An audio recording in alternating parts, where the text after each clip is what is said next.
ഇന്ന് നമ്മൾ ചർച്ച ചെയ്യാൻ പോകുന്നത് എന്താണ് ഈ റീയൂസ്ഡ് കണ്ടൻറ്റ് എന്നുള്ളതിനെ കുറിച്ചാണ്.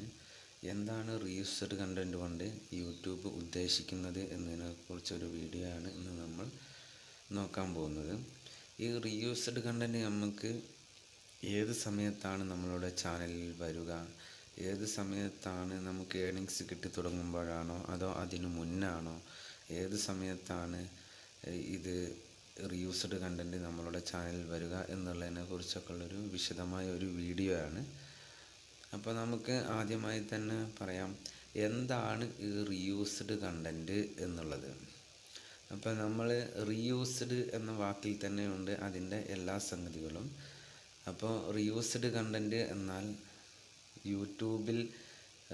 യൂട്യൂബിൽ അതല്ലെങ്കിൽ അനദർ സോഷ്യൽ മീഡിയ പ്ലാറ്റ്ഫോമുകളിൽ ഒരാൾ ഉപയോഗിച്ച വീഡിയോ അല്ലെങ്കിൽ സോങ്, മ്യൂസിക് പോലുള്ളവ അവരുടെ പെർമിഷൻ ഇല്ലാതെ നമ്മളുടെ വീഡിയോകളിൽ ഉൾപ്പെടുത്തി അത് അപ്ലോഡ് ചെയ്യുമ്പോഴാണ് നമുക്ക് റീയൂസ്ഡ് കണ്ടൻറ്റ് സാധാരണ വരാറുള്ളത്.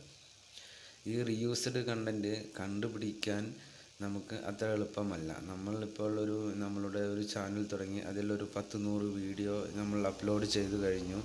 അതിനുശേഷം നമുക്ക് അത്യാവശ്യം മോണിറ്റൈസേഷൻ ക്രൈറ്റീരിയ കംപ്ലീറ്റ് ആക്കാനുള്ള 1000 സബും 4000 വാച്ച് അവറൊക്കെ ആയി നമ്മൾ മോണിറ്റൈസേഷന് അപ്ലൈ ചെയ്തു. ഈ സമയത്ത് നമ്മളുടെ മോണിറ്റൈസേഷൻ റിജക്റ്റ് ചെയ്തുകൊണ്ടാണ് നമുക്ക് റീയൂസ്ഡ് കണ്ടൻറ്റ് എന്ന് അവർ അടിച്ചു തരിക. അപ്പോൾ നമുക്ക് ഈ 10-100 വീഡിയോ നമ്മൾ എഡിറ്റ് ചെയ്ത് അപ്ലോഡ് ചെയ്ത് ഒക്കെ നമ്മൾ ഇട്ട് കഴിഞ്ഞാൽ നമുക്ക് അതിൽ ഏത് കണ്ടൻറ്റിലാണ് നമുക്ക് റീയൂസ്ഡ് കണ്ടൻറ്റ് കുടുങ്ങിയത് എന്ന് കണ്ടെത്താൻ അത്ര എളുപ്പമല്ല. നമ്മളുടെ ചാനലിൽ ഒരു 100 വീഡിയോ അപ്ലോഡ് ചെയ്തിട്ടുണ്ടെന്ന് വിചാരിക്കുക. അപ്പോൾ ഈ 100 വീഡിയോയിൽ ഏത് വീഡിയോ ആണ് നമ്മളുടേതല്ലാത്ത വീഡിയോ ഇട്ടത്, അല്ലെങ്കിൽ നമ്മളുടേതല്ലാത്ത വീഡിയോ ഏതെങ്കിലും ഒരു വീഡിയോയിൽ നമ്മൾ ഉൾപ്പെടുത്തിയിട്ടുണ്ടോ, അത് നമ്മൾ ഓരോ വീഡിയോയും പ്ലേ ചെയ്ത് നോക്കി നമ്മളുടേതല്ലാത്ത എല്ലാ വീഡിയോസും അതിൽ നിന്ന് റിമൂവ് ചെയ്യണം. റിമൂവ് ചെയ്തതിന് ശേഷം നമ്മൾ റീഅപ്ലൈ ചെയ്ത് കഴിഞ്ഞാൽ നമുക്ക് റീയൂസ്ഡ് കണ്ടൻറ്റ് ഒഴിവായി കിട്ടുന്നതാണ്.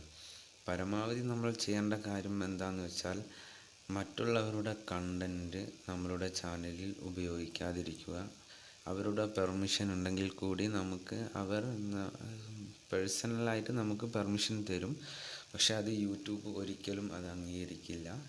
അത് കാരണം തന്നെ നമ്മളുടെ ചാനലിൻ്റെ മോണിറ്റൈസേഷൻ അവർ എടുത്തു കളയുന്നതാണ്. അതുകൊണ്ട് പരമാവധി നമ്മൾ എല്ലാവരും നമ്മളുടെ സ്വന്തം ക്രിയേറ്റിവിറ്റി ഉപയോഗിച്ചുകൊണ്ട് തന്നെ വീഡിയോകൾ ചെയ്യാൻ ശ്രമിക്കുക. പിന്നെ മോണിറ്റൈസേഷൻ ഇത്രയും കഷ്ടപ്പെട്ട് ഇത്രയും വീഡിയോകൾ ചെയ്ത് അതിനുശേഷം നമ്മൾ ആകാംക്ഷയോടുകൂടി മോണിറ്റൈസേഷന് അപ്ലൈ ചെയ്യുന്ന സമയത്ത് നമുക്ക് ഇങ്ങനെ റീയൂസ്ഡ് കണ്ടൻറ്റ് എന്നൊക്കെ പറഞ്ഞ് പണി കിട്ടുന്നത് വളരെയധികം വിഷമമുണ്ടാക്കുന്ന കാര്യമാണ്. ഈ ഒരനുഭവം എനിക്ക് ഒരു ചാനലുണ്ടായിരുന്നു. ആ ചാനലിൽ വന്നത് കൊണ്ടാണ് ഞാൻ ഈ വക കാര്യങ്ങളെല്ലാം ഞാൻ എൻ്റെ ഫാമിലിയുമായി ഷെയർ ചെയ്യുന്നത്. അപ്പോൾ നമ്മൾ മറ്റുള്ളവരുടെ മ്യൂസിക്കുകളോ അതേപോലെ മറ്റുള്ളവരുടെ വീഡിയോ ഫുള്ളായിട്ടെടുത്ത് അതിൽ യാതൊരുവിധ എഡിറ്റും ചെയ്യാതെ നമുക്ക് തോന്നിയ പോലെ കുറച്ച് എഡിറ്റൊക്കെ ചെയ്ത് ഇട്ട് കഴിഞ്ഞാൽ കൂടി യൂട്യൂബിൻ്റെ ശ്രദ്ധയിൽ അത് പെട്ടുകഴിഞ്ഞാൽ തീർച്ചയായിട്ടും നമ്മളുടെ മോണിറ്റൈസേഷൻ അവർ അനുവദിക്കുന്നതല്ല. യൂട്യൂബ് കണ്ടുപിടിക്കുക തന്നെ ചെയ്യും. അതുകൊണ്ട് നമ്മൾ ഉഡായിപ്പ് പരിപാടികളൊക്കെ മാറ്റിവെച്ച് നമുക്ക് സത്യസന്ധമായ രീതിയിൽ നമ്മളുടെ സ്വന്തം ക്രിയേറ്റിവിറ്റി ഉപയോഗിച്ചുകൊണ്ട് നമ്മൾ വീഡിയോ അപ്ലോഡ് ചെയ്തു കഴിഞ്ഞാൽ നമ്മൾ തീർച്ചയായിട്ടും സക്സസ് ആകും. അത് സക്സസ് ആകാൻ ചിലപ്പോൾ കുറച്ച് സമയമെടുത്തേക്കാം, ചിലപ്പോൾ കുറച്ച് മാസങ്ങളെടുത്തേക്കാം, ചിലർക്ക് കുറച്ച് ദിവസങ്ങൾ മതി, ചിലർക്ക് വർഷങ്ങൾ വേണ്ടി വരും. എന്നാലും നമ്മളുടെ സ്വന്തം വീഡിയോ പരമാവധി ഷൂട്ട് ചെയ്ത് എഡിറ്റ് ചെയ്ത് അപ്ലോഡ് ചെയ്ത് കഴിഞ്ഞാൽ നമുക്ക് അതിൻ്റേതായ ഒരു പ്രയോജനം ഉണ്ടാവും. നമ്മൾ മോണിറ്റൈസേഷന് അപ്ലൈ ചെയ്യുന്ന സമയത്ത് ഒരിക്കലും പേടിക്കേണ്ടി വരില്ല. റീയൂസ്ഡ് കണ്ടൻറ്റ് ഇല്ല എന്ന് പരമാവധി ഉറപ്പ് വരുത്തിയതിന് ശേഷം മാത്രം നിങ്ങൾ എന്ത് ചെയ്യുക, മോണിറ്റൈസേഷന് അപ്ലൈ ചെയ്യുക. ഈ മോണിറ്റൈസേഷന് അപ്ലൈ ചെയ്യുന്ന സമയത്ത് നമ്മളുടെ ചാനൽ പൂർണ്ണമായും ഒന്ന് ചെക്ക് ചെയ്ത് ഉറപ്പ് വരുത്തിയതിന് 100% നമ്മളുടെ കണ്ടൻറ്റ് മാത്രമേ ഉള്ളൂ എന്ന് ഉറപ്പ് വരുത്തിയതിന് ശേഷം മാത്രം നമ്മൾ മോണിറ്റൈസേഷന് അപ്ലൈ ചെയ്യുക. പിന്നെ റീയൂസ്ഡ് കണ്ടൻറ്റ് വരാതിരിക്കാൻ പരമാവധി എല്ലാവരും ശ്രദ്ധിക്കുക.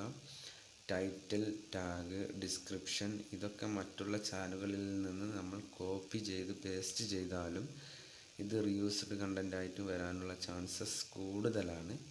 അതുകൊണ്ട് എല്ലാവരും ഈ കാര്യങ്ങളൊക്കെ ഒന്ന് നമ്മളുടെ എല്ലാ ഫാമിലി മെമ്പേഴ്സിനും പരമാവധി ഷെയർ ചെയ്യുക. അറിയാത്തവർക്കും ഷെയർ ചെയ്ത് കൊടുക്കുക.